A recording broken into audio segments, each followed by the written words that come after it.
ఈరోజు నీకు నాకు కావాల్సింది శరీర సంబంధమైన ఆశీర్వాదం కంటే ఆత్మ సంబంధమైన ఆశీర్వాదము అత్యవసరము. ఆత్మ ఫలము ఫలించే జీవితము అత్యవసరము. ఏమిటి ఆత్మ ఫలము? ప్రేమ.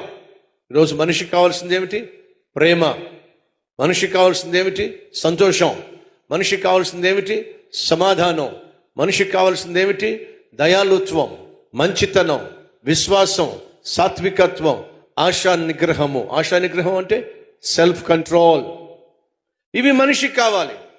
ఆ మనిషికి కావలసిన అతి విలువైనటువంటి వీటిని పక్కన పెట్టేసి, ప్రేమను పనంగా పెట్టి, సంతోషాన్ని పనంగా పెట్టి, సమాధానాన్ని పక్కన పెట్టేసి, మంచితనాన్ని పక్కన పెట్టేసి, విశ్వాసాన్ని పక్కన పెట్టేసి, దయాగుణాన్ని పక్కన పెట్టేసి, సెల్ఫ్ కంట్రోల్ పక్కన పెట్టేసి, డబ్బు డబ్బు డబ్బు డబ్బు అని గబ్బు పనులు చేసి